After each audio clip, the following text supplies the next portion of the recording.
भ्रम फैलाने की साजिश रची गई। डॉक्टर भीमराव अंबेडकर का भारत के विकास में जितना योगदान रहा है उतना शायद ही किसी और राजनेता का रहा हो। एक अर्थशास्त्री, समाजशास्त्री, शिक्षाविद और कानून के जानकार के तौर पर अंबेडकर ने आधुनिक भारत की नींव रखी थी और देश उनके इस योगदान को लेकर आज भी जागरूक नहीं है। आपको बता दें कि डॉक्टर अंबेडकर संविधान की प्रारूप समिति के अध्यक्ष थे। उन पर आधुनिक भारत का संविधान बनाने की जिम्मेदारी थी और उन्होंने ऐसे संविधान की रचना की जिसकी नजरों में सभी नागरिक एक समान हो, जो धर्मनिरपेक्ष हो और जिस पर देश के सभी नागरिक विश्वास करें। एक तरह से भीमराव अंबेडकर ने आजाद भारत के डीएनए की रचना की थी।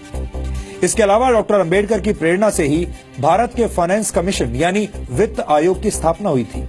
डॉक्टर अंबेडकर के आइडियाज से ही भारत के केंद्रीय बैंक की स्थापना हुई, जिसे आज हम रिजर्व बैंक ऑफ इंडिया के नाम से जानते हैं। दामोदर घाटी परियोजना, हीराकुंड परियोजना और सोन नदी परियोजना को स्थापित करने में डॉक्टर अंबेडकर ने बड़ी भूमिका निभाई थी।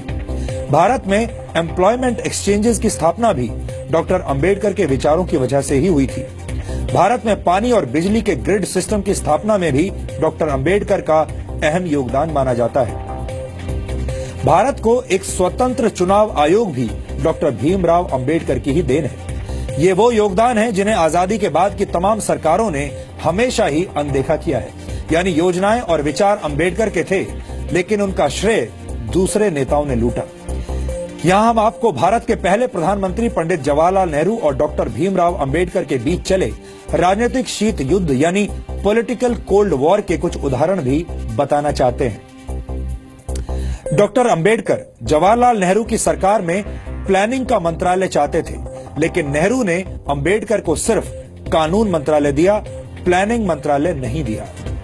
डॉक्टर अंबेडकर विदेश और रक्षा मामलों की समितियों में सदस्यता चाहते थे, लेकिन नेहरू सरकार ने डॉक्टर अंबेडकर को ऐसी किसी भी समिति का सदस्य नहीं बनाया।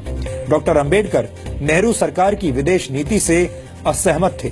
डॉक्टर अंबेडकर हिंदुओं में सामाजिक अधिकार और महिलाओं को संपत्ति का अधिकार देने की बात करने वाले हिंदू कोड को समाज सुधार के लिए जरूरी मानते थे, लेकिन नेहरू सरकार ने अंबेडकर के मंत्री रहते हुए हिंदू कोड को स्वीकार नहीं किया। यहाँ तक कि डॉक्टर अंबेडकर को भारत रत्न सम्मान देने के लिए भी कोई पहल नहीं की गई। उनकी मौत के 34 वर्षों के बाद 1990 में वीपी सिंह सरकार ने उन्हें भारत रत्न से सम्मानित किया, जबकि कांग्रेस ने डॉक्टर अंबेडकर को भारत रत्न से सम्मानित करने के लिए कोई कदम नहीं उठाया। अब आप समझ गए होंगे कि बाबा साहेब डॉक्टर भीमराव अंबेडकर से जुड़ी तमाम सच्चाइयों को हमसे और आपसे कैसे दूर रखा गया है। इन सच्चाइयों को जानना और समझना आधुनिक भारत के निर्माण के लिए बहुत जरूरी है। डॉक्टर अंबेडकर को जातियों की सीमा में बांधना और उन्हें सिर्फ दलितों के मसीहा के तौर पर पेश किया जाना उनके साथ बहुत बड़ा अन्याय होगा।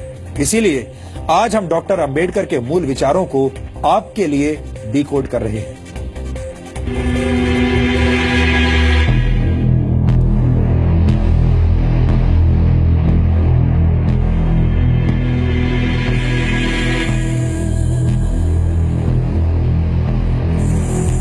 ये गुलामी से संघर्ष करते भारत की तस्वीर है।